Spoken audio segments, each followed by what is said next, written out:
privacy, and specifically this evening, HIB. Formal action will not be taken, and executive session should last about 20 minutes. Can I have a motion to move to exec session? So moved. Second? All in favor? Aye. Thank you.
Avery, I saw not too. Good evening.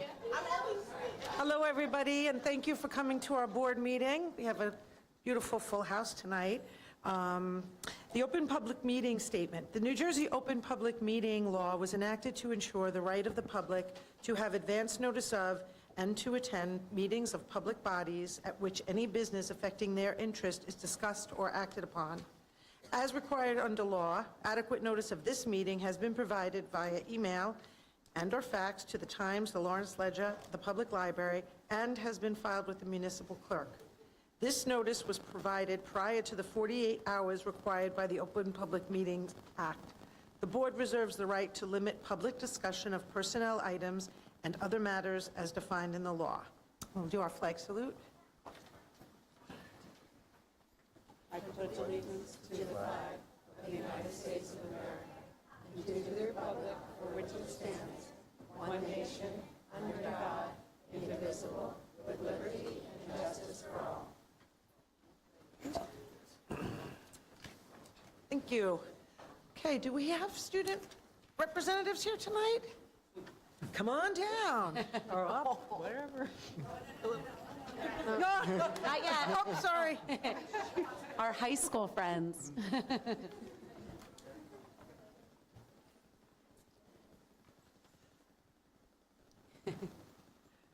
Hello.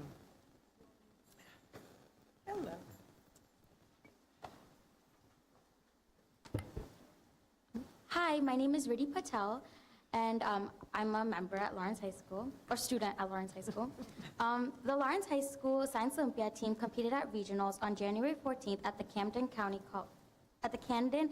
Community College. We medaled in a total of 5 events: bungee jump, dynamic planet, entomology, helicopter, and microbe mission. Overall, as a team, we placed at 8th, giving us a chance to compete at states.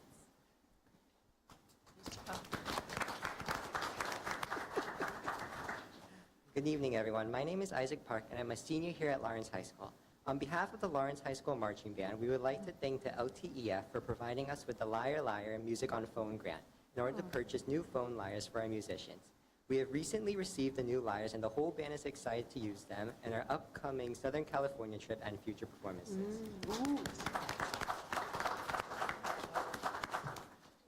Hi, my name is Shania Pachara, and I'm going to be talking about our school's STEM Academy.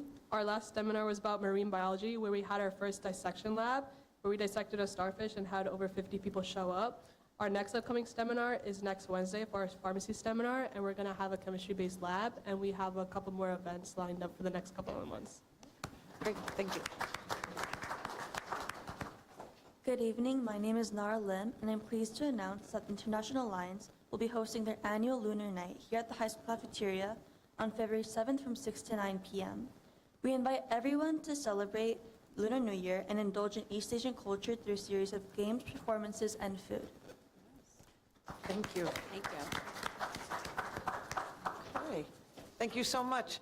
You guys are welcome to stay or leave, whatever you want is good. Recognitions and acknowledgements.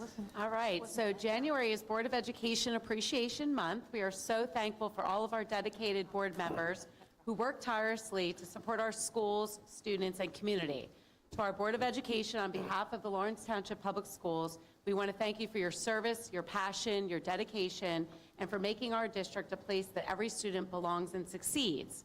This year, our lower elementary schools wanted to express their gratitude through the arts. You have already read some letters out on the table from our Dragon friends at LES.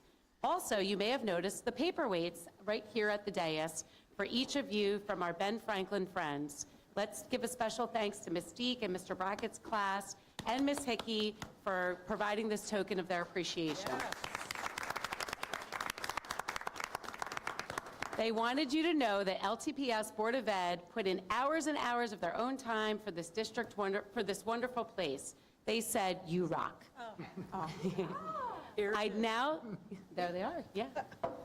I'd now like to call up Miss Deb Lingle's class of second graders from Eldridge Park. They have 2 songs of appreciation for our Board of Education. Come on up, friends. Oh, I love it.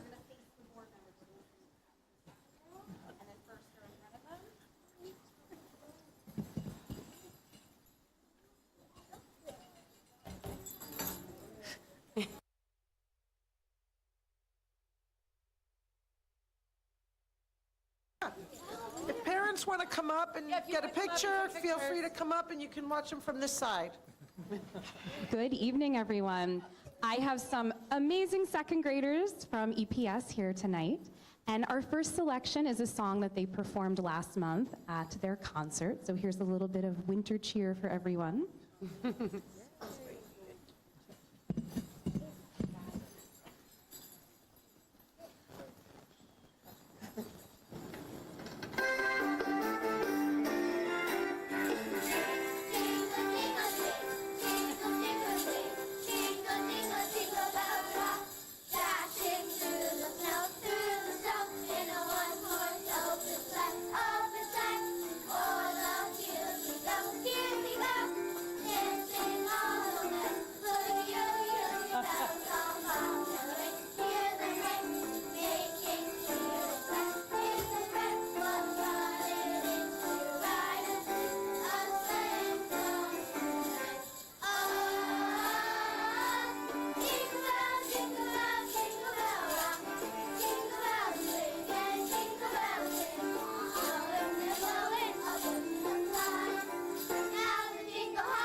Great job, second graders. You guys did awesome.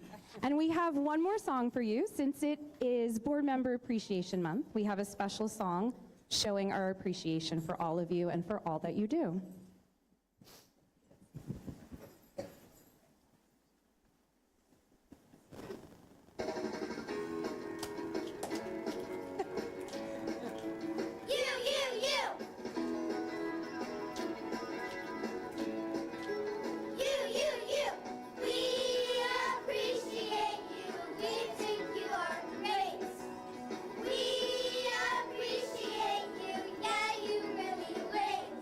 You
Awesome job, second graders. Thank you so much to all of you for coming tonight, and thank you so much to the Board of Ed for all that you do for us. Thank you, that was really wonderful. You guys did a great job. Thanks to the parents for coming out in the cold. Yes. Thank you, for your friends. parents. Yes. 5 degrees. Adorable.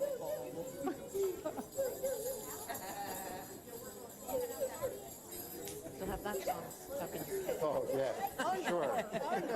I know. Thank you, friends. Stay warm.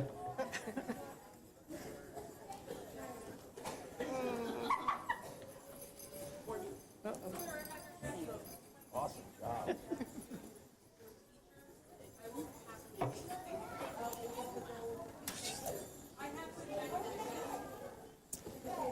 Well, thank you for harnessing the joy, EPS. That was beautiful. I wanted to see if Miss Michaela Ames Whitfield wanted to join us at the podium to describe for the Board of Education the beautiful frames they have in front of them Hi. from our Slackwood School. Hi. So in front of you, our third graders created a mosaic collaborative project, and it's for you guys for Board of Education Appreciation Month, and we appreciate all that you guys do. So these are for you guys. Thank you so You're much. welcome. Thank you. Tell the kids how much we loved it. All of our students agree, we do have the best board around, so thank you. Okay. Okay, adoption of the minutes. Can I have a motion to adopt the executive session and regular session minutes from the 1/2/2025 meeting? So moved. Second. With a motion and a second, Tom? Mr. Clark, hear you? Okay. Ms. Evans? Yes. Ms. Kroger? Yes. Ms. Martinez? Yes. Ms. Pasculi?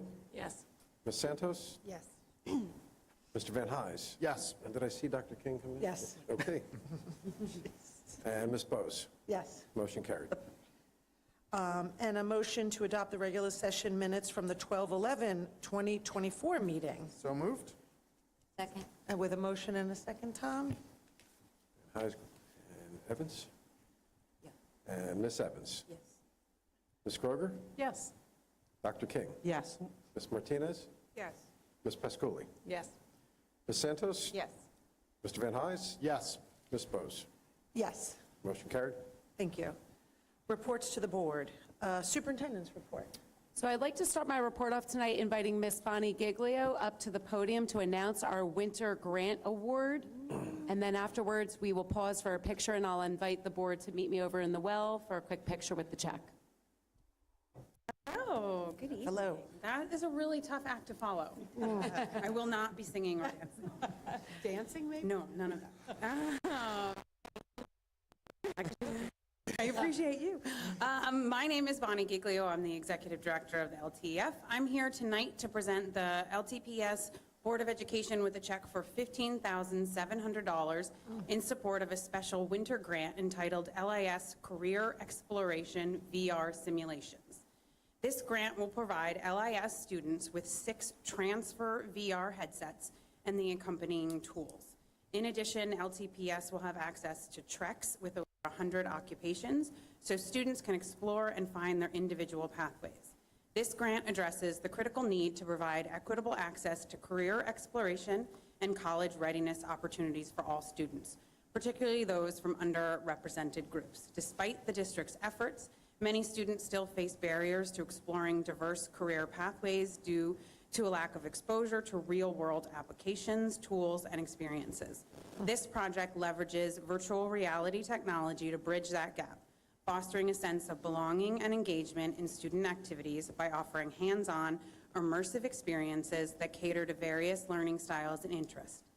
It also creates opportunities to prepare students with special needs for life and workplace readiness, furthering the district's commitment to inclusivity and equity.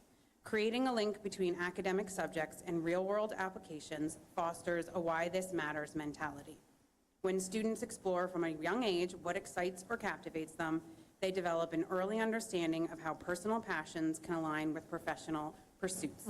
Activities like the interest inventory help students recognize patterns in their preferences, whether they enjoy building, creating, problem solving, or helping others. The LTF is funding this pilot program this grant cycle, and there are plans for the district to continue this program in the following years, making this a true partnership between the LTEF and the district. The LTF is honored to be part of this project, and we can't wait to see it in action at the intermediate school. I want to thank Dr. Klim and her office for applying for such an innovative and exciting grant, and I thank the BOE for accepting the funding and for all that you do for our children. Thank you. If I can have the board members come over for a picture.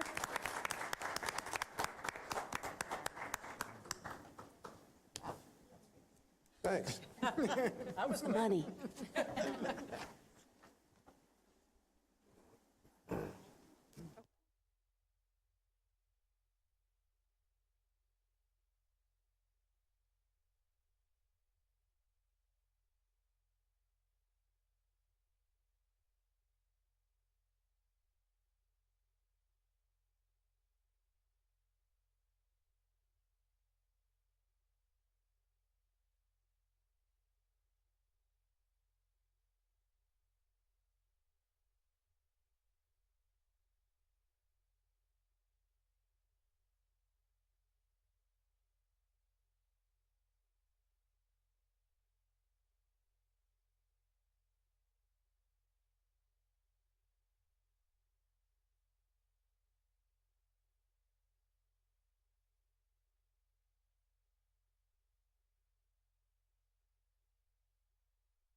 One other important announcement I'd like to share is that our preschool lottery application process is now posted on our website, and we'll be accepting applications as of February 3rd, so please spread the news for any upcoming 3-year-olds and 4-year-olds for next school year. You can visit our website for more information.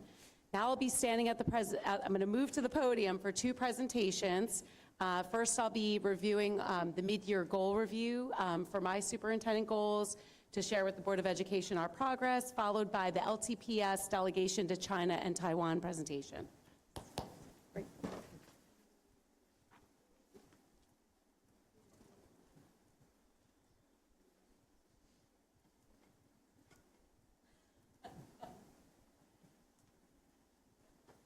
Okay. I've been speaking a lot with our board president, Michelle Bose, about one revision to the community goal that I had, and I'm going to review it with the public this evening. So these are the revised goals for this evening. This board would like to get into the practice of revisiting our goals at least once a year as a mid-year check-in for fidelity. So just as a reminder to everyone to stay true to the strategic plan, I do want to point out that this plan now is 3 years old in its inception. We have stayed the course of, achievement and equity and diversity. This plan really is all-encompassing of wellness and everything that drives student achievement. This spring, we will be embarking on a new strategic plan process with this Board of Education, sort of a fresh dive into our data to really take a look at the trends and the academic needs of our students. So I'm really excited about that process. So that'll be forthcoming. So superintendent goals, just to remind everyone, goal 1 was really student belonging through career and college readiness opportunities. We are definitely in the times of needing to embark on some vocational training for students and making sure there's accessibility for all careers in all fields, not just the college tracks.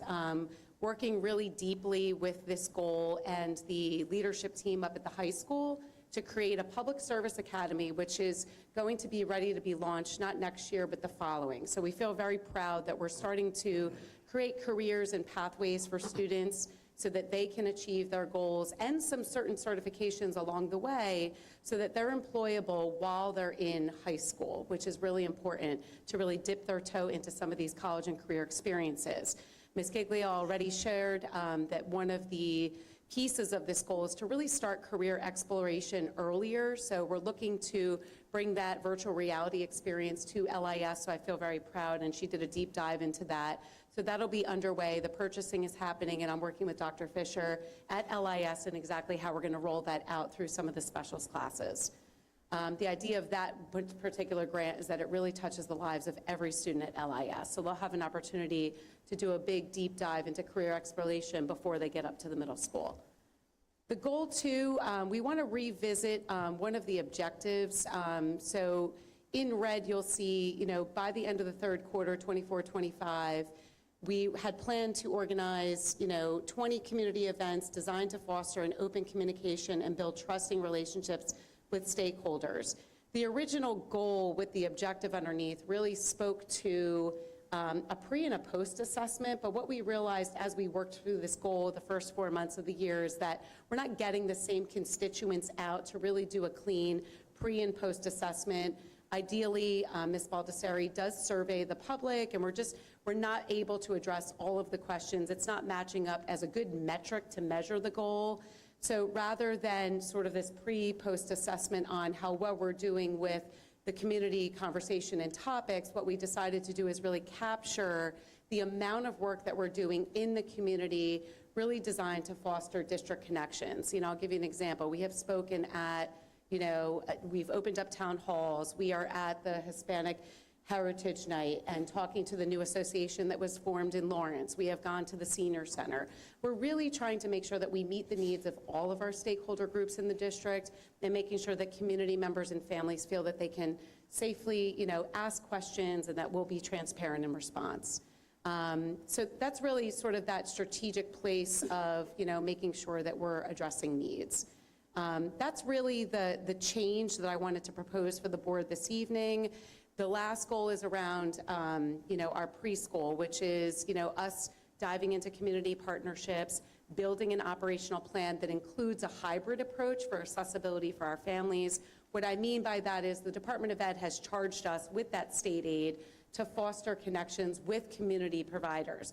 We have a plan to open up classrooms over at the Lawrence Day School. It's over on Quaker Bridge Road. We're in conversation with that daycare provider to turn it into classrooms that would mirror the same type of curriculum, training, assessments, and design for curriculum that would happen in district. So essentially it would be an out-of-district site and location, but again, that hybrid approach of if you have an infant and a 3-year-old, that might be an ideal location, right, for your child to start preschool, versus some of the community schools that it might be 2 separate drops if you have a little guy at home.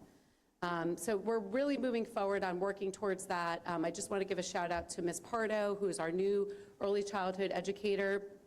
She's our brand new supervisor. She started just under a year ago, and next year we will proudly be serving almost half of our projected preschool universe of 250 kids. Our full universe is 500. So a shout out to her for using community resources and flexibility of space with the help of Mr. Eldridge as we dive through the facilities and really take a look at what we've got. So thank you. That's my mid-year goal presentation. Next up, I'm going to call my counterparts Just up. before we Yes, go over that, I just want to questions? see if anybody Yes, on the board of had any course. questions or comments or feedback or anything, because then we want to give our full attention to Absolutely. the next part of the evening. I think it's just so exciting to see that you are looking for feedback, you're sharing with us, the communication is going both ways, and we appreciate the time and effort that you put in to communicating with us and also listening, so thank you. Thank you. And I apologize for my back. The presentation is to the Board of Education, so that's why we're facing them. Okay. I have my colleagues join me up front. All right. Woo-hoo. Glasses on and off for this one. All right. Good evening, Board of Ed, colleagues, and community members. It really was a true joy to share the highlights of our recent delegation to China and Taiwan. a journey that was both inspiring and enlightening. From December 10th through December 20th, our team embarked on this incredible adventure, traveling over 24 hours to cross the international date line and arrive at our first stop, Beijing. From there, we boarded a high-speed train to Shanghai, reaching speeds of 217 miles per hour, a testament to the innovation and efficiency of China's rail system. We wrapped up our travels with a flight to Taiwan, where we completed this unforgettable experience. Our travels were made possible by the generous support of the International Partnership of Educational Research, fondly known as IPERC, and the new Taipei city government, which covered all hotel expenses, accommodations, meals, and cultural experiences. Their sponsorship of all of us significantly reduced the cost to the district, with the Board of Education simply funding the airfare, which is far less than the cost of what we would ask for our team to travel to a national conference. So thank you. Our journey, our journey aligns perfectly with our district goals, including building partnerships to prepare students for the global economy, strengthening preschool practices and developmental readiness, and creating opportunities for connection, exchanges, and collaboration. Along the way, we gained valuable insights into innovative practices in education, curriculum design, and global collaboration that will directly benefit our students and staff. This partnership has had a meaningful impact on our district, from inspiring global-mindedness to creating new opportunities for equity and innovation, even including our upcoming strategic planning process. Tonight, we will share the history of these partnerships, our lessons learned, and reflections from our leadership team. We'll even wrap up with a small cultural lesson to bring a piece of the experience home. And because it's New Jersey School Board's Recognition Month, we invite you to enjoy some tea and snacks now served by our students. So I'd like to invite Julia and Azzy to the podium to provide a token of thanks and dedication.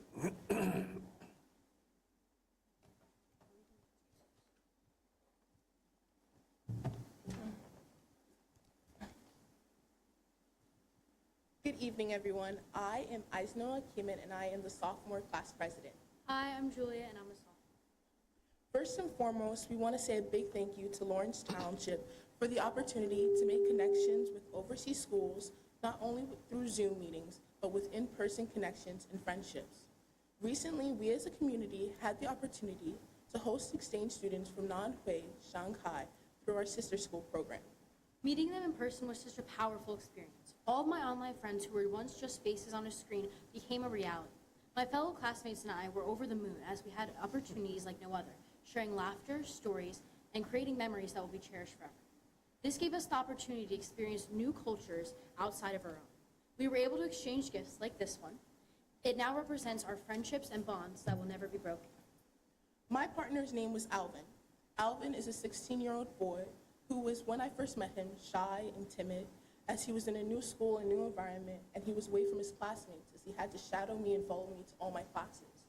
But as he became more comfortable with not only the school environment, but with me, he slowly began to crack out of his shell and express and showcase him and his culture.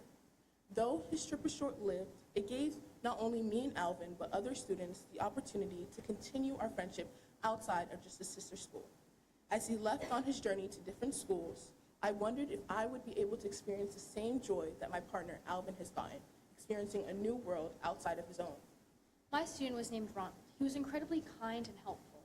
I noticed that some of the students looked up to him as he was 17 years old and one of the oldest in the group. He was also the most fluent in English, and many of his peers looked up to him for that. I want to be like Ronald. I want to be someone who's dependable and someone who my classmates can rely on. He has inspired me ever since that day. This experience has stayed with me and will forever stay. It has made many of my classmates dream of taking the next step, traveling abroad ourselves. We've been imagining what it could be like to visit Taiwan, to immerse ourselves in the culture, build even stronger connections, and see the world through new eyes the way that the students from Shanghai did at Lawrence High School. I truly believe this could be a life-changing opportunity for us, to be able to experience the things we've only been able to read about and see on TV. This could truly bring our learning to life in a whole different way than we ever anticipated. So we're here today to ask you for your support to make this dream a reality, not just for me, but for all of us who hope to grow through these connections, making our Zoom meetings come to life. Thank you very much. Xie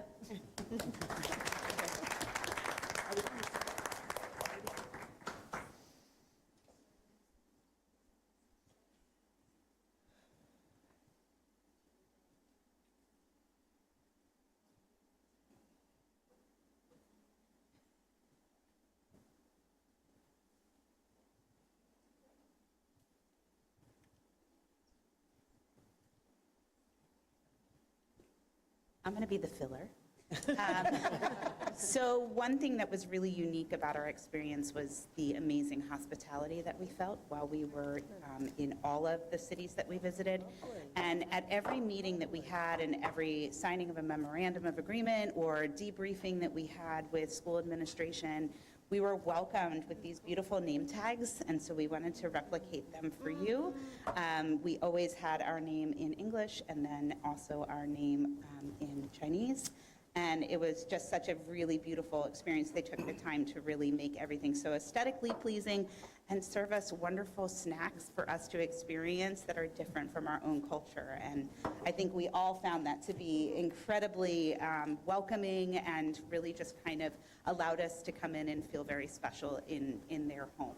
So enjoy from us. If you don't have time to eat it, we have little bags for you to take them home. Thank you. Thank you.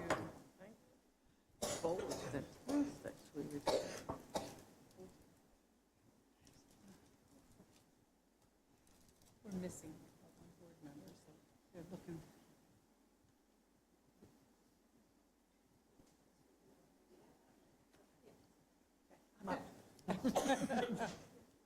I believe tea is being served, so pretty exciting.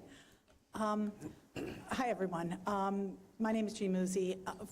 First, I want to reiterate what Dr. Klim said, thanking the board so much for the support of this trip. It really was an amazing experience.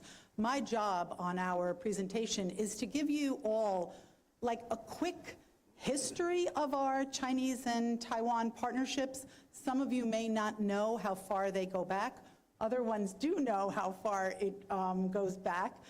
We really have enjoyed a lot of our colleagues traveling abroad, and also, as our students from the high school just explained, having visitors join us here. This is over the course of many years, and the district has benefited tremendously from these interactions.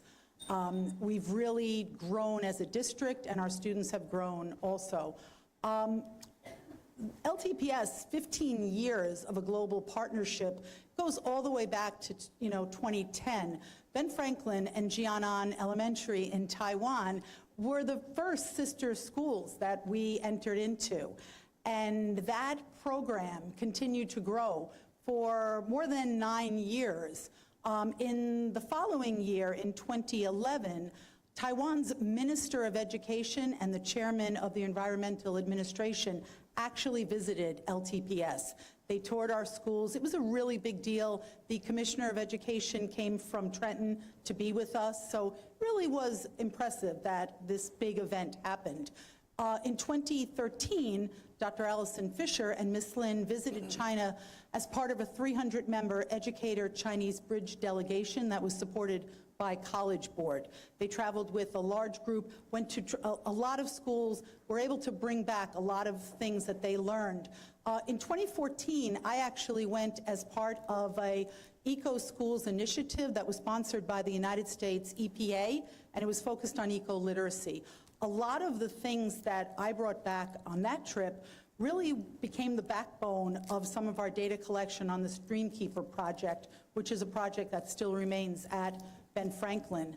In 2015, Mr. Tom Eldridge and Ms. Lin visited China as part of a team dedicated to innovation, problem solving. They were looking closely at schools. That delegation was part of Rutgers University.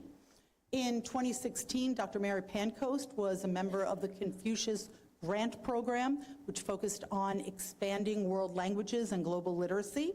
Dr. Mindy Malofsky and Ms. Lin traveled to China as members of the Confucius Institute of Rutgers University. Their team focused on collaborative projects, health and wellness. From 2010 to 2019, LTPS students were engaged in a variety of projects, video conferencing, website collaboration, tech projects, letter writing, led by many teachers, Mrs. Schmidt, Mrs. Smoots, Ms. Sipe, Ms. Vedvius, like all over different grades, we had projects going. In 2023, Dr. David Adam traveled to Taiwan with Ms. Lin and shared many of the ideas and strategies about critical thinking and creativity that are a part now of LHS. And his team brought back new ideas about expanding that critical thinking. Between 22 and 24, you see many of the exchanges we had deepened these partnerships. As the girls explained that, back in September, their friends who they had been only communicating through video actually came to the high school.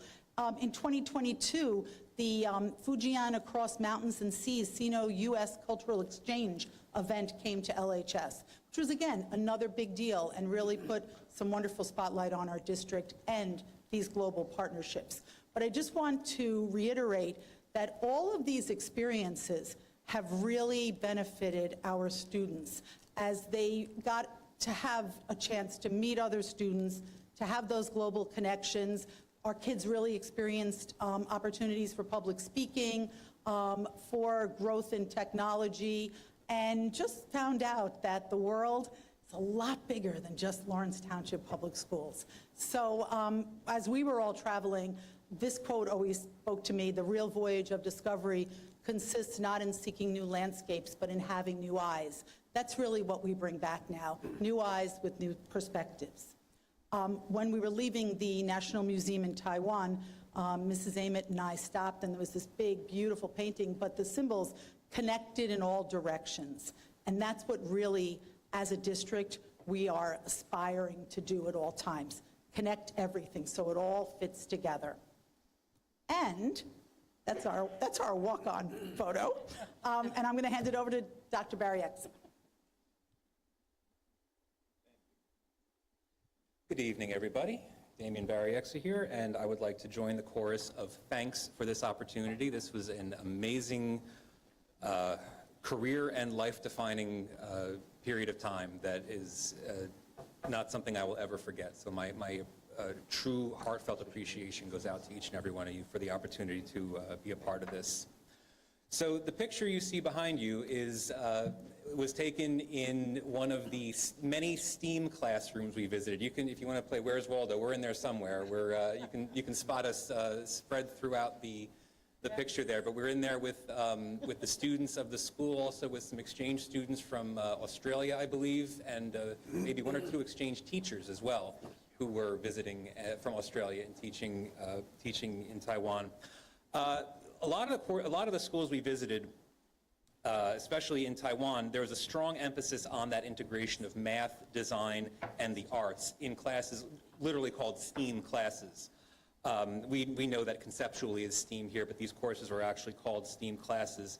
All those skills come together in a class like this one, in which students design and create items with both form and function, often from donated and recycled or upcycled materials. The hallway outside this classroom was littered in the best possible way with old bicycles and, just, it almost looked like Doc Brown's workshop from Back to the Future. There was so many bits and pieces and parts, but I have a feeling it was organized chaos. The teacher knew where everything was, and it was all safe, I promise. So we had so many pictures from these workspaces, it was really hard to narrow down the few that we included. But if you can, might be hard to see, but if you can see, some of the students are holding up, they look like snowballs. They're these light-colored, ball-shaped items that you see the kids holding up. Those are actually working lights. They were constructed with heavy paper and cardboard, and there's a working LED light inside them. And we took another picture with the lights out, with the overhead lights out and those lights on, but it didn't come out quite as good as this one. So we didn't include it. All right. The next slide, the driving force behind the Taiwan STEAM curriculum is usually rooted in problem solving. All right, how can we take materials and tools to which we already have access and solve everyday problems? This approach isn't new to us in Lawrence Township, as this has been part of our technology curriculum for years, but it was affirming to us to see our counterparts on the other side of the world placing as much value on creativity and innovation as we do. In the picture on the right-hand side, the teacher is demonstrating a gadget that one of the students designed and built to hold their cell phone in a certain way that the charger wouldn't fall, or the charging cord wouldn't fall out, and it would be held at just the right angle to allow them to view it. Just something along those lines. It was very important to the person who created it, and that's really what matters. On the left-hand side, you can see me working on a puzzle that was actually built and designed and built by a team of students. And as you can tell by the look on their faces, I was taking way too long to figure it out. Still working on it. Throwing the pics, like, really? All right. Aside from the STEAM context, there is also a strong emphasis on the visual and performing arts in isolation in the primary and early secondary grades as well. The schools we visited all supported the arts in different ways, but generally speaking, all had very impressive facilities, such as full dance studios with accompanists, playing on the piano as the students danced. Students study both traditional, as you can see there, and contemporary forms of dance. You saw the workshops for makerspaces already. And there are also studios for studying and creating music and art, much like the ones we have in our schools. Many of the schools we visited even had TV studio facilities, often used for morning announcement type of programming, but the one school we visited also used theirs for filmmaking. We were treated to student-scripted and student-animated stop-motion animation films based on traditional folktales. That was really, really interesting to see. Right, just a little bit more on the visual arts. Just like dance, students also study local traditional as well as Western forms of art in all varieties of media. In these pictures on this slide, we visited a class in which students were practicing calligraphy. How many were in that class on the right there? How many students? A lot. There were in the schools we visited, there were anywhere between 25 and 45 students to a class. Ooh. Yeah, there were some big classes. This was a very spread out work studio style of classroom, but there were also those numbers also translated to more traditional seat and desk style classrooms as well. There was a little more room to spread out, but as you can see, it was very crowded in that studio. Yes? The number of teachers in the room? In that room, I believe there was just the one. And I don't, the lady on the right, she's the principal of the school, so she was taking us on the tour. The little girl on the left, she stopped me and wanted to give me that picture, so we had to take a selfie together. It was non-negotiable at that point. All right. Of course, it was great to spend as much time as we did spend in the classrooms, but as we sometimes find at professional conferences too, we also learned a lot from the informal conversations we had with our Chinese and our Taiwanese colleagues walking to and from classes and over meals. As far as the arts are concerned, I learned that avenues for, despite the emphasis on the arts in the primary and early secondary grades, a lot of times avenues for further study in the arts are greatly diminished after grade 9, unless one chooses to pursue post-secondary study in those fields. And even those options are limited, at least in China. So I'm going to use this opportunity to thank, once again, the Lawrence Board of Ed for their commitment to the arts across the K-12 grade span. And of course, we look forward to maintaining and growing that commitment in the coming years. We talked a little bit, some of the other things we talked about are how schools are funded, the differences between how schools are funded here versus how they're funded there. Some of the facilities we saw were unbelievable. We saw a planetarium at one school. We saw a giant model of an eye, kind of like the heart at the Franklin Institute at another school. We saw a VR space shuttle at another school. where does the money for all these things come from? These schools are funded primarily through the federal government. So there's, the schools get a lot of leeway in how they implement those funds, but that's the source of, the primary source of the funding as opposed to local funding. On the flip side of that, we talked also about special needs. There's no federal obligation to provide services for students with disabilities. When I asked how these schools do serve students with disabilities, the answer I got was, we can accommodate to some degree, or sometimes parents come in to help, or they go to a special school. So inclusion is not valued or legally required as much in the areas we visited as it is here. Oh, sorry. The middle picture is a sample daily schedule at Fuhe Junior High School, and again, hard to see, I apologize, but there's a course there that students take in grades 7 through 9 called a Scout course, which I thought was interesting. And the Scout course, when we heard a little more about it, the skills taught there line up with a lot of what I learned during my years as a Boy Scout. Specifically, skills like outdoorsmanship and first aid, and more generally, skills like teamwork and leadership. So I thought that was an interesting course for folks, students in their middle years to take, middle grades years. Talking with some of our one of our teacher translators at lunch one day, he was surprised to hear that each U.S. state had their own curriculum standards, since China and Taiwan have a national standard curriculum that all schools teach. And the last point I was going to make was about the class size, being on average 25 to 45, mostly on the higher end of that. So, Dr. Barry, yes. Do they differentiate, or everybody gets the same lesson? I mean, 45 kids, that would be hard to... Yeah, what we saw was a lot of whole class instruction. I can't say it never happens, I don't know, but most of what we saw was whole group instruction. And the kids were well behaved. We did not see any discipline problems while we were there. They were being good for the visitors, I suppose. So I'm going to thank you very much for your patience with me. I know I can be long-winded. I want to turn it over to Ms. Hayes to... Thank you. Thank you. You're serious. They're probably Dr. afraid. Barry, excellent. Yeah, this science, engineering, all the STEAM rooms were so amazing to see over there. I'm repeating, but I can't, again, begin without thanking the Board of Ed for their support of this life-changing experience. Through our school visits and cultural excursions, we were submerged in the history and culture of China and Taiwan. What was the best part? The kids. Interacting with students of all ages filled my bucket and reminded me that kids are the same all around the world. Their joy, their excitement, their passion, and even their nervousness at practicing their English with us. It was fun in some of the buildings. The students, these are middle schoolers, high schoolers, were in charge of showing us around. We'd have a partner who would be our person for the tour, and they'd be like, I'm really nervous, just practicing their English. But such a joy to be with them. You know, we were able to interact with preschoolers up through high schoolers, so we got to see them all. One of our fun takeaways was when we visited the preschool right before nap time. So I'm sure they loved that we riled them up. They were so excited. And they're jumping up and down, and when we had to say goodbye, they were like, no bye, no bye. But as the buildings are set up there, it's almost like an apartment. So it's all, there's a big courtyard in the middle, and then all the classrooms enter from the outside around, and there's several stories up.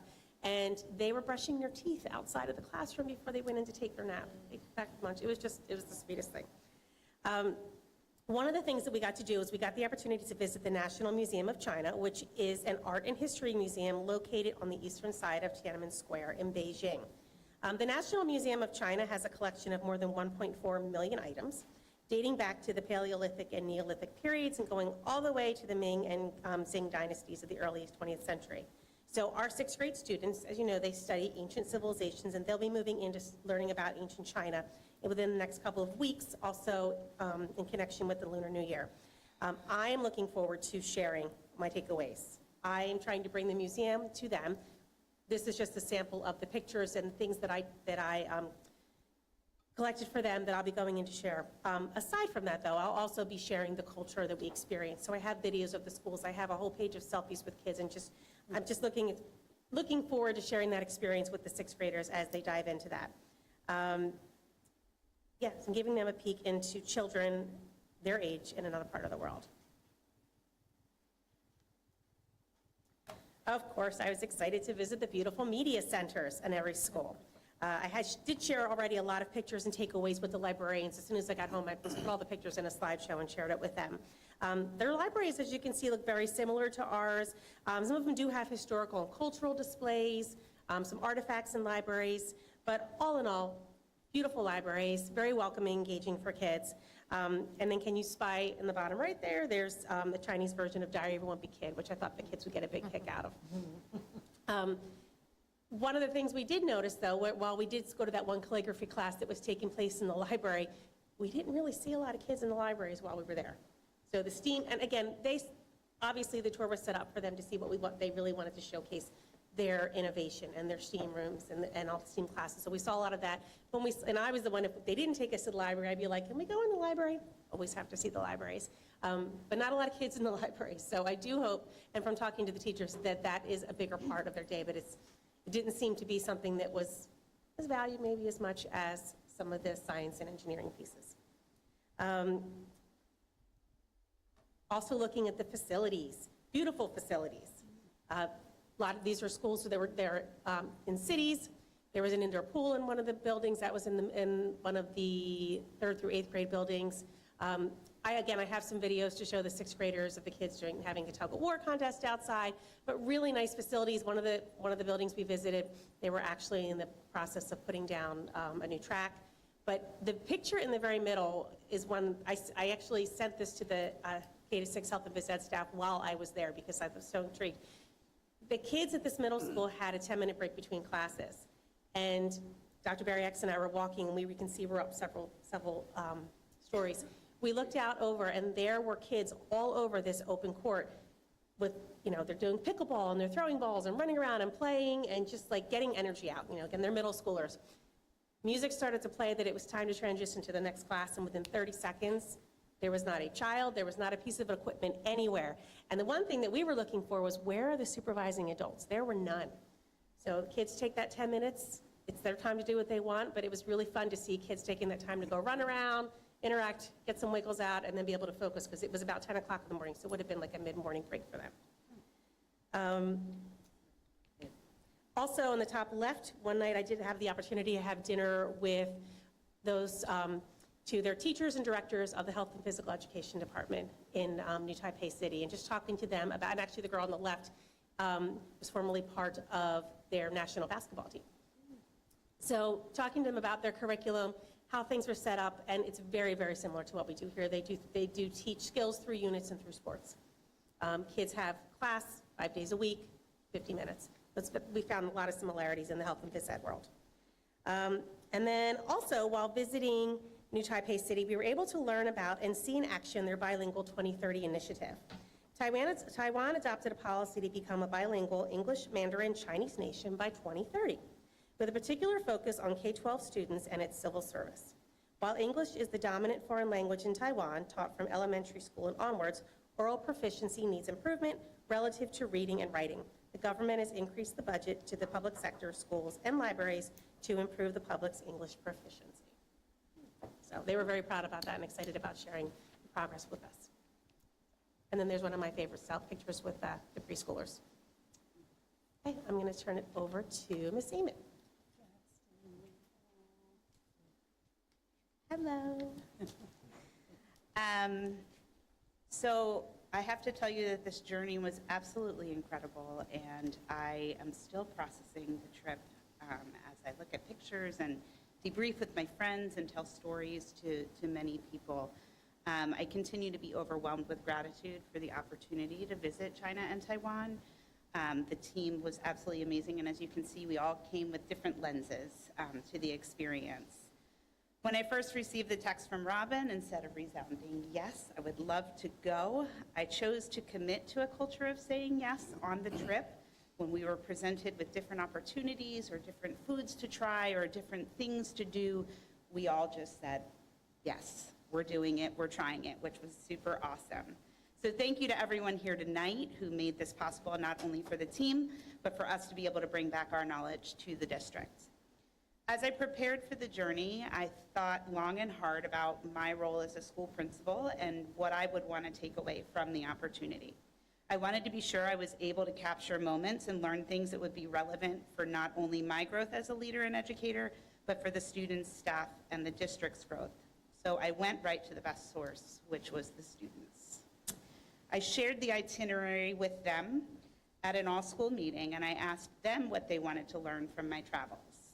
We went over the planned itinerary with photos and facts, and I sent them off to their classrooms and homes to discuss their wonders about the journey. Well, they came back with about 70-plus questions for me to explore. I won't go over all 70. I knew that I had my work cut out for me, and so I called on a very special friend to help me. This is Flat Stanley. And Flat Stanley is a character from Jeff Brown's children's book about a boy named Stanley who gets squashed flat by a bulletin board. Instead of feeling blue about being flat, Stanley begins to use this to his advantage. He realizes that since he's now flat, he can go anywhere. One of our first grade teachers has a tradition with Flat Stanley in her classroom, and the students mail him around the world for many adventures, and the recipients send him back with documents of the adventures he had. Well, I figured he was just the guy to take with me and capture the adventures for all of the students. So Flat Stanley went everywhere to the schools. If you can see on the Great Wall of China down there, he is hooked to my back. He was hooked to my back everywhere we went, and we brought him out for special occasions. He even got recognized by some of the people who knew who Flat Stanley was, and they were excited to have those conversations. He went into the space shuttle with Dr. Klim and Miss Musi for a VR experience. He got to do the stop animation videos with the 3 girls up top. He tracked our travel for us, and if you see on the bottom left, that was at one of our schools who was showing us their school mascot. So Flat Stanley was hanging out with the school mascot. Next slide. We also took him to the Forbidden City, and he rode on the high-speed train with us and went to the Oriental Pearl Tower. And on the right there, we had dumplings on our last day in Taiwan, and we got to see the people in the back making the dumplings live. So that was pretty exciting. So what did Flat Stanley learn with the student questions in mind? So he found out that the classes there are about 45 to 50 minutes each. They have a structured recess period from what we could see. We didn't see too much unstructured except at the middle school that we went to when they had that short break. The school day runs from about 8 to 4. Some grade levels stay until 6 p.m. And each school had some sort of version of good character or character pillars or a mantra that they lived by to ensure that they were teaching their students to be good citizens, just as we do here in Lawrence Township. One of the big differences was the lunch. All students are served a beautiful hot lunch, and they eat it in their classrooms. They're delivered right outside their doors, much like kind of we do with our pre-K here, but it's for everybody in the schools, and it's absolutely amazing. Soups, rice, vegetables, meats. I mean, it really is just what we ate in the faculty room cafeterias was incredibly impressive. Class sizes, as you heard, they were anywhere from 25 to 45 students in a classroom, and it was crowded. In China, some of the schools were grades 1 through 9, and in Taiwan, we saw pre-K all the way up through high school. The kids were really interested in the school culture. They do have mascots like bears, and in that picture, the mascot was called Purple Girl. They do have colors for their schools like blue and gold. They do speak their native language and English in some of their classes. And they do wear uniform coats. We saw a lot of uniform coats, and sometimes their sweatsuits would be blue and pink, blue in China, and so they did have a uniformity to them, and every single student wore sneakers. I thought that that was very interesting. The curriculum, there was a heavy focus, as you've heard, on makerspaces, creating building, art, math, science in each building, and Taiwan still has a wood shop, which was so amazing to see. They actually use the saws and the lathes, and they create. They also have a baking class. The primary school curriculum consists of Chinese, mathematics, PE, music, drawing, and elementary instruction in nature, history, and geography, combined with practical work experiences around the school compound. That was one difference that we saw. Often we see our custodians sweeping up around the school. There were students assigned to those jobs. Every student had a job in the school to ensure that the school was running properly. And then some fun facts that the kids wanted to know about. The flight to get to China was a total of 20 hours and 55 minutes in the air. The Forbidden City has over 98 buildings and is over half a mile long. The Great Wall of China is 13,171 miles long and surprisingly has a lot of cats that live there. The high-speed train to Shanghai is the first commercial maglev train, which it uses magnetic force to travel above the rails, and it can reach speeds of 268 miles per hour, and it showed us traveling around 214 miles per hour as we rode the train. So, of course, the journey didn't end when we got back here to New York and traveled back to the board office. I was excited to continue the journey through sharing my experiences and forming partnerships that will benefit all stakeholders. Last Friday, I had an all-school meeting where I was able to share the journey with the staff and the students, and it was so exciting to see when I was saying words like ni hao and walaini. I had many students I have a family who is from Taiwan, and they have 3 children in our school, and we have other students who speak Mandarin, getting up and smiling and so excited because they had this connection that they could share with me. And many of the pictures from Taiwan, the one student was just very connected with. They enjoyed getting to find out the answers to their questions, as well as seeing the many gifts that I brought back to share with our school. In addition, I shared the presentation with our families. Next Wednesday for the Lunar New Year, Ms. Lin will be bringing her AP Mandarin class to EPS, and they will be sharing the history of the Lunar New Year holiday and participating in some cultural activities to celebrate the Year of the Snake. We hope to continue this partnership with Ms. Lin's class for more events and learning opportunities. And while we were in Taiwan, we also connected with the Hoda Elementary School in Taiwan, and we are hoping for our students to be able to connect through letters, video chatting, and common experiences that they can have together, much like Ben Franklin did in the past. Again, I want to express my gratitude for this awesome opportunity, which will only continue to enhance our students' global experiences and connections. I invite you to join us at EPS as we partner with our new friends moving forward. And I would really be remiss if I didn't give a huge thank you to Ms. Lin, who has traveled not just with our team, but so many teams and has hosted her expertise and really made it to be a wonderful journey. So thank you, Ms. Lin, for being our guide. Woo-hoo! Thank you for listening. It was a lot to put into a presentation. Yes.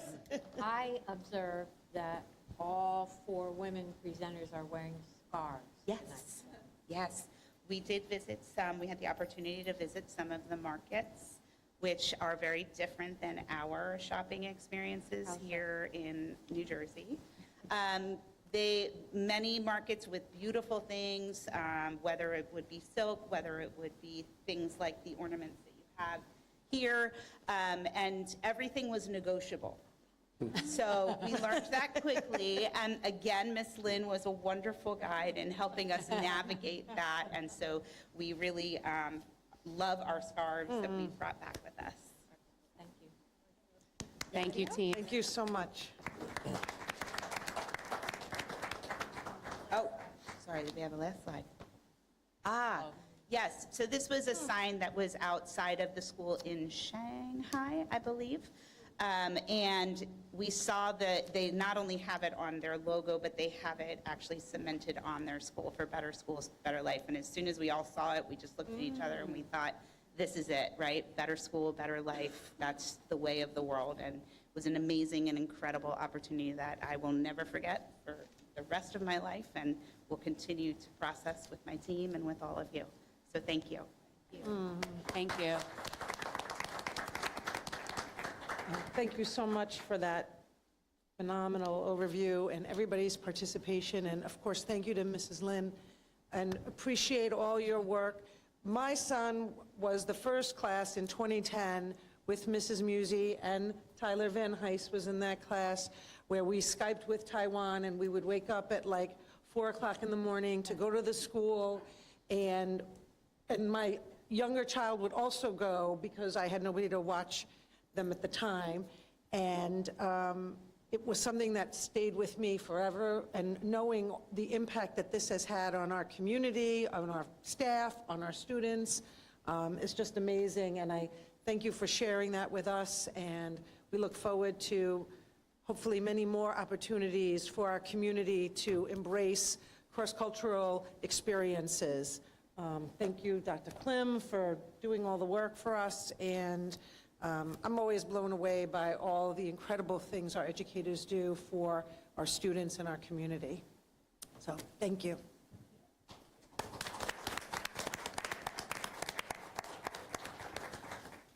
Okay. Board Secretary report. So on the agenda for you this evening is the acceptance of the audit. We call it the Annual Comprehensive Financial Report, and a synopsis is before you this evening as required. The audit will be posted online, and you will find more than likely, I think there's 20 years of audits online at www.ltps.org. Within the audit, there's the management discussion and analysis report, there's the auditor's report. There were no findings, and so there is no corrective action to bring forward to the Board of Education, but we will post the audit, as we always do, for anyone's review from the public. In addition, tomorrow I'll be posting some more information up on the web, or asking Jen to do it with respect to the referendum. Anytime someone has a question, I like to put that information up so that anyone who asks the question will get their answer, but anyone else who may be interested will see, not the question from the person, but they'll see the information. So Steve Schreier has put together for us quite a bit, a laundry list of things that I had asked for some time ago and knew they were coming. And so it's rather impressive to see what's contained in this referendum in terms of the number of classes, net number of classes, as opposed to just new constructed classes. Because we will be renovating some classes. What was once an art room may become a science lab. And so we asked for the net classes, and of course we have all this. It's in the drawings. But I asked him to reduce it to a different type of tabular format, and I also asked him to recategorize it in different ways than we already have it. So he did all of that, and it's here. And Lee Kahn, we promised you would have this. We've had some other interest from other folks in the community as well, and so I'll be putting that up very soon. Some things that we emphasized at the community conversation that we had here, which was the week before last, was it? Or was it the week before last? Last week. But it seems a little further back than that. We're stressing the number of maintenance initiatives, and so it's incredible. I know we discussed it in the well, but we're doing more than just putting in new spaces and appropriate learning spaces.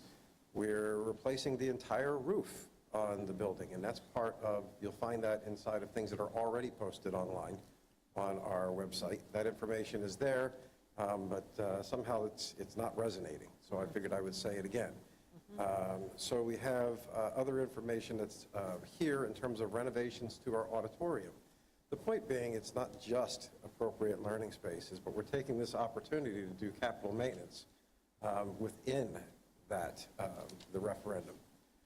Some other information is there that you might be interested in. Of course, I don't know what you're going to be interested in. Some people are interested in what is the lighting that's going to be used in the auditorium. Someone will ask me that next. I have no idea, but I'll get that information for you when I can, because to someone that's very important. Someone will ask me what the acoustical finishes are for the music room. We probably haven't chosen them yet, but I can find out for you. Someone else will ask me, are they automatic flush valves for the lavatories, or are they manual flush valves? We haven't chosen those yet. And there's a reason why we haven't done a lot of this work. It's because the referendum hasn't passed yet. And so right now, for the Board of Education, what we're relegated by, go ahead, it's okay, you can do that while I'm talking, it's okay. There'll be more for everyone else because I won't be able to eat. So the idea is, what we're constrained by at this point in time is the question that we put on the referendum ballot. That is what we're constrained by. It is not a draft floor plan. Although we don't think we're going to have a material change from that, but we may have 8 bathrooms instead of 7 on the plan. Things may change. But what won't change is what's on the referendum question. So I'll have that for you soon, and I'll put it up there, and I'll probably do what I did last time. If someone asks, I'll email them directly, but also post it on the website. And then I'll just email you as well, okay? So finally, in the well, we talked about PEA, and there was some interesting feedback on PEA. I want to make it clear that the $500,000 that the board contributes to PEA, that is for our kids with special needs. It is not an elective contribution. We will pay that whether or not PEA exists or not. So that is a federal mandate, and we're required to provide preschool education to students with special needs. So unfortunately, it's represented as if it's an enterprise of the Board of Education. No, that's a mandate. So whether or not we had undertaken PEA or not, we were going to spend those funds, and we will into the future, regardless of whatever happens with PEA. Any questions on that at all? No? Okay, so if I can help, send your questions my way. If you think you have something of interest that we should post, some factoid that we haven't covered, we'll do that. Jen gets things up instantly. I don't know how she does that, but she does. And I see that our tax calculator is up there. I put up the amortization schedule, which seems to have cleared up some mathematical computational concerns. And so if you see anything else that helps bring information to people, we never know what people are going to need to make up their minds. We could not have foreseen the questions that came up from the lovely lady who was in the well just last week, who expressed to us, I want to hear what you have to say. I want to hear it directly so that I can make up my mind. And with total respect for that, our request was, if we don't answer your questions here, please ask us so that we can respond. I think she was pleasantly surprised that she got her questions answered. And so kudos to those folks who do ask the questions so that they can be informed. And so thank you. Thank you. Thank you so much, Tom. Board President's report.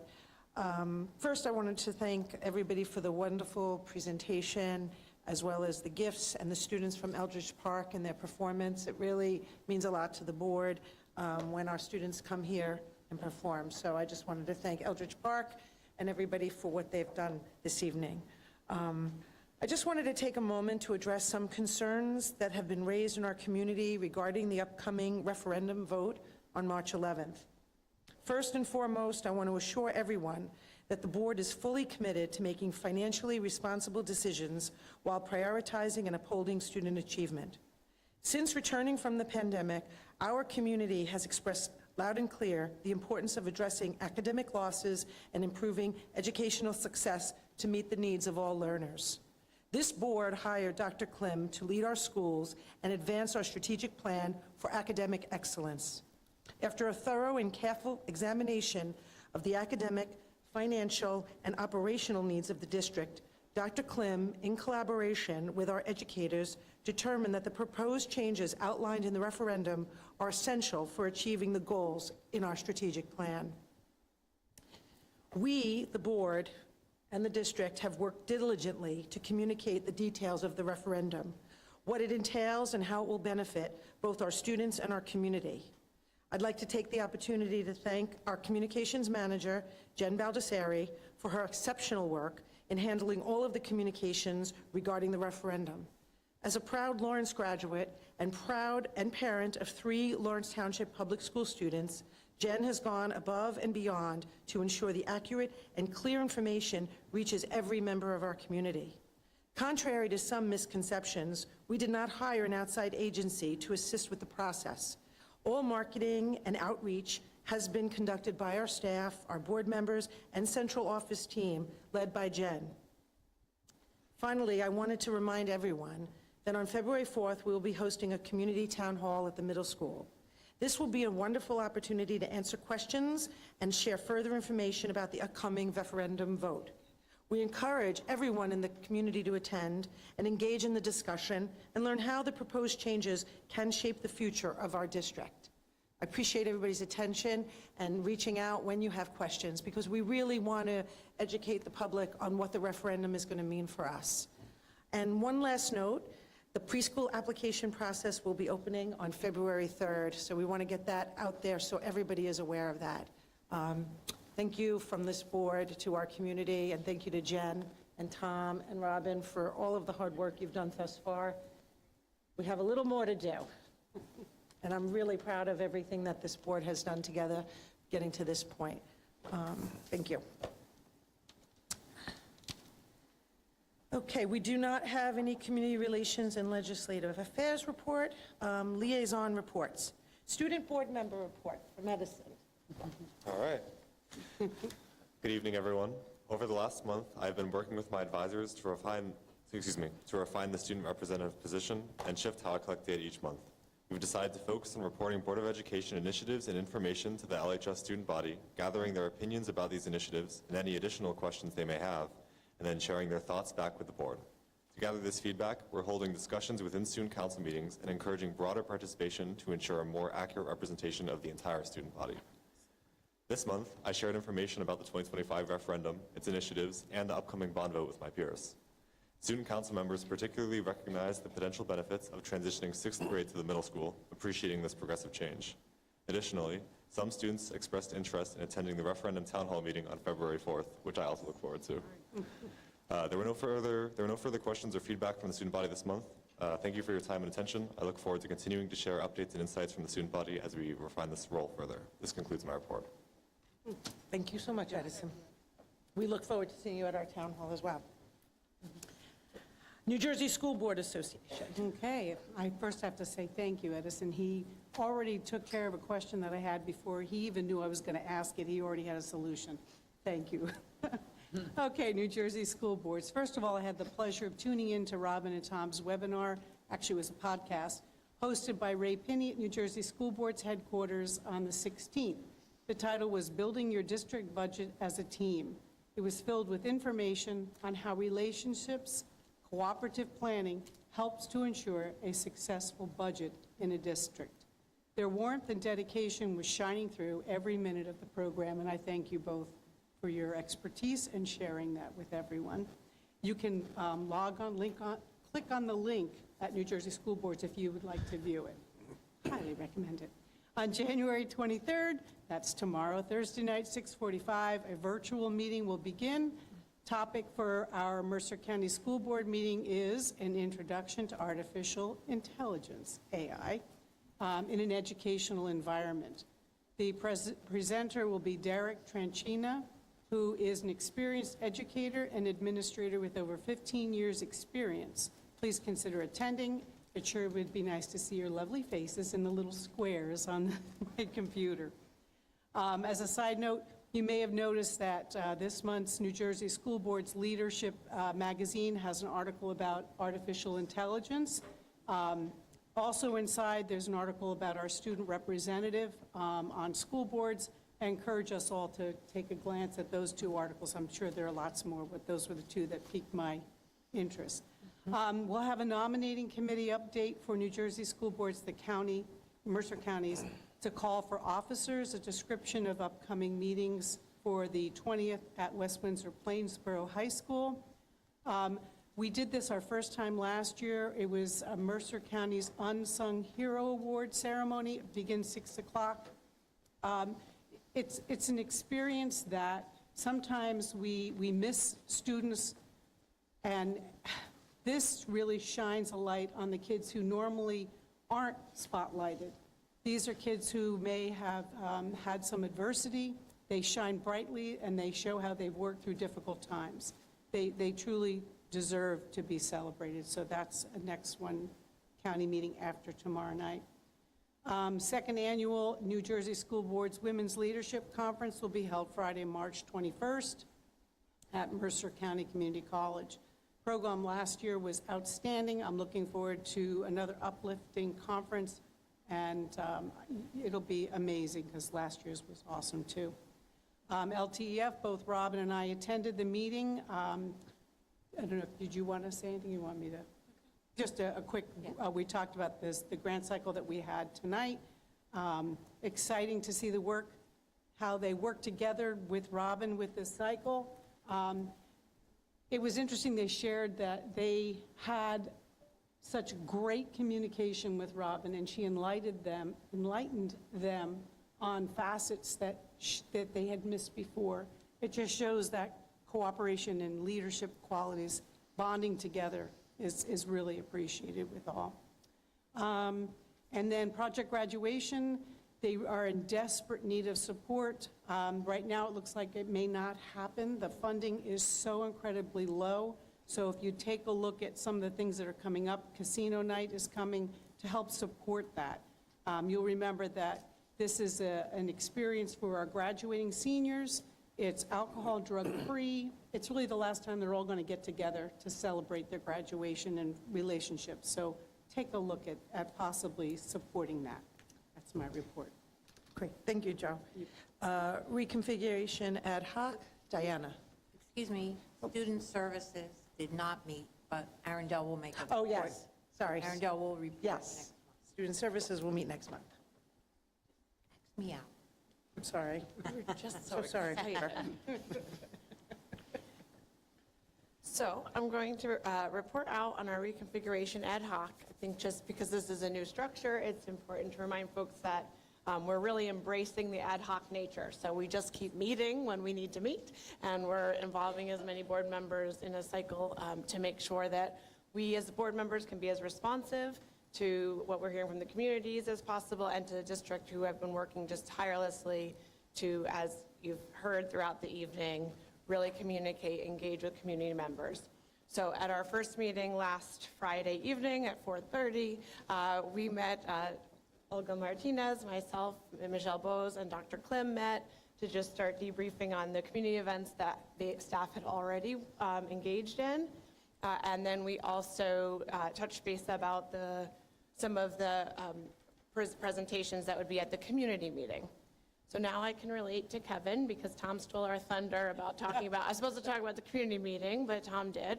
And so, but we did truly, as a liaison group and as a board, we did want to thank the community members who came out, both in person, and the community members who continue to reach out and explain what they're hearing, ask questions, as mentioned, seek out answers out of curiosity, but also give us feedback about how the different messages and information is resonating and landing. And so it's been incredibly helpful. And I think what was really exciting to see at the community meeting was to hear from Dr. Klim and the leadership team how, and just really, they painted a beautiful picture in connecting all the dots that we know with a lot of information out there sometimes is missed.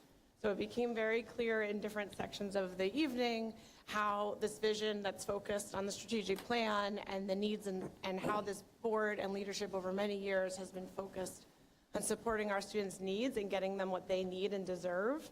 We've been developing this plan, and our plan has evolved, and it really grew with our preschool, and we were able to build partnerships, as mentioned before, and work with our community partnerships to continue to expand Lawrence and meet the needs of our students. And through a lot of back and forth and facility planning, through the great work in long-term strategic planning, this plan evolved, and working with educators, we realized that this was a great time to shift to a 6-to-8 model. And so I think it was just really helpful for me to hear those things, and it sounded like the community members appreciated it. But again, none of that information could have really come to light without the questions of our community and feedback. So it's been wonderful, and I encourage the board to continue to give us feedback on this ad hoc group, because we've been getting emails from all of you and trying to shift through and meet as frequently as possible. But it's been really, we know the board's working really hard to continue to give this group feedback. So thank you, and we're excited for the next month. Thank you. Review of communications? Seeing none. Our first opportunity for public input. Please state your name, write your address, and limit your comments to 3 minutes. Thank you. Hi, Mark Elliott, 43 Laurelwood. Just want to wish you guys a very merry School Board Member Appreciation Month. I did want to, this is something that's really important. You guys know, we got an executive order from the White House about, and by the way, sorry about being such a Debbie Downer. You guys have been all so positive today. It's been great seeing the presentation and the whole thing, but this is serious stuff. I mean, we've got an executive order that's saying that we can have immigration agents come into our schools and, take kids, basically. That's scary. That bothers me a lot. And I think it bothers a lot of the people in this community. We have a lot of immigrants in this community. And so I know you guys probably haven't, this has just happened this week. We knew it was coming down the road, but it's something that I know you guys will be talking about a lot, but I really hope that you guys get out there to the community and let them know that this school is there for them. We're not going to have some agents come into the school. And I realize that, this is all going to be dependent upon what the state does, and there's several states right now suing and saying that's unconstitutional, et cetera, but we really need some kind of word getting out there to this community because it's really, really disturbing. I mean, a school is supposed to be a place that a kid comes to learn, feels safe, feels good about learning, and can help become, evolve as a human being, as a good citizen, right? And so I'm just not going to keep going on about it, but this is something that I hope, is my personal hope, the school will just put their foot down and say, no agents in this school, unless, of course, a warrant. But I mean, but we need something going out there, and I know I'm hitting you before you probably even thought of doing it, or probably you've already in the works, but that's what I'd like to say. But thank you for the time. Thank you.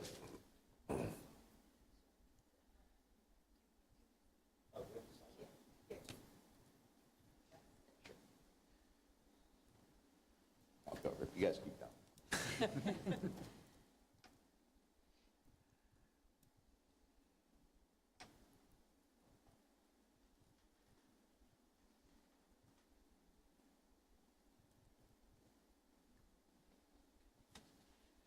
Okay, any other public input? Okay. Seeing none, board discussion and work session. We have nothing this evening. Board discussion and action items. Personnel committee report and personnel action items. Okay, we have not met yet, but we will. On tonight's agenda, you'll see approvals for resignation, retirement. Wendy Opry, a librarian media specialist who's worked 16 years at Ben Franklin Elementary School. We thank her for her many hours of dedication to all of our students, staff, and parents. Please know we appreciate your years of dedication. We wish you a happy, healthy retirement that will begin the end of this school year. You'll also see a payment for unused sick days, unpaid leaves, mentors, sub-teachers, and leave replacements, an amendment for a salary, adjustment for a start date, for a leave replacement, account numbers, appointments for several EDPs, Eagle staff, substitute secretaries, non-certificated staff, confirmation appointments due to clearances, and correction for hours and item numbers under new business. You okay? And also with that, I'd like to move P1 through P20, please. Second? Tom, with a motion and a second. Ms. Evans? Yes. Ms. Kroger? Yes. Dr. King? Yes. Ms. Martinez? Yes. Ms. Pasculi? Yes. Ms. Santos? Yes. Mr. Van Hise? Yes. Ms. Bose? Your motion carried. Thank you. CIAPD and student services. CIAPD did not meet yet, but on your agenda, you will see professional development, field trips, LTEF grant, and special ed. I would like to move OIS 1 through 3 and OSS 1 through 3, but pull out OIS 1. Second. Oh, OIS. so you don't want to move OIS 1 to 3. You want to No, move right. OIS 2 and 3. 2 and 3, and then OSS. And all of OSS. Yes. Okay. Is there a second? Second. Tom? Oh, wait a second. Ms. Evans? Yes. Ms. Kroger? Yes. Dr. King? Yes. Ms. Martinez? Yes. Ms. Pasculi? Yes. Ms. Santos? Yes. Mr. Van Hise? Yes. Ms. Bose? Yes. Motion carried.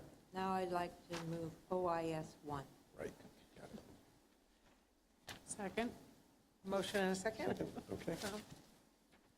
Ms. Evans? Yes. Ms. Groger? Yes. Dr. King? Yes. Ms. Martinez? Yes. Is that yes? Yes. Thank you. Ms. Pasculi? Yes. Ms. Santos? Yes. Mr. Van Hise? Abstain. Ms. Bose? Yes. Motion carried. Thank you. Finance Committee report and school business management action items. I actually do not. We have not met. Our first meeting is scheduled for February 7th, and as usual, that will be, I'm sure, a busy, jam-packed, fun morning. So with that, I will move SBM 1 through 14. Second. Tom, a motion and a second by Okay. Pepper. Ms. Evans? Yes. Ms. Groger? Yes. Dr. King? Yes. Ms. Martinez? Yes. Ms. Pasculi? Yes. Ms. Santos? Yes. Mr. Van Hise? Yes. Ms. Bose? Yes. Motion carried. Thank you. It's our next opportunity for public input.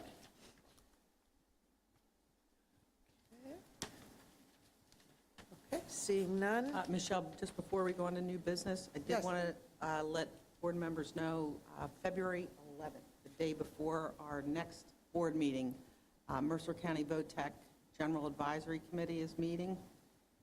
Board members are invited. It is from 12, starts at 12:30 to 1:30. I'm sorry, what was that date? Mercer County VOTEC General Advisory Committee meets 12:30 to 1:30.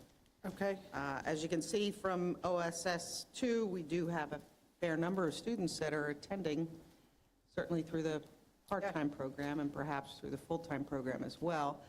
So for those board members that would like to get a glimpse of what happens at VOTEC, predominantly the culinary arts is on display because it is a luncheon served by them. But you will hear much more about, Is this at the Mercer? it's at the SciPec Center, and the General Advisory Council is made up of other school board members, Mercer County Community College staff, and business partners. Do you have to RSVP to that, or just show up? I mean, if you tell me, I'll add it in, but they're usually ready to handle extras. Great, thank you. Okay. No public input, so new business. Oh, that's me. Yes, that's you, Ms. Evans. I would like to move NB 1 through NB 12. Second? The motion and a second, Tom? Ms. Evans? Yes. Ms. Groger? Yes. Dr. King? Yes. Ms. Martinez? Yes. Ms. Pasculi? Yes. Ms. Santos? Yes. Mr. Van Hise? Yes. Ms. Bose? Yes. Motion carried. Thank you. And may I have a motion to adjourn? So moved. All in favor? Aye. Aye. Thank you very much. Have a great evening, everyone.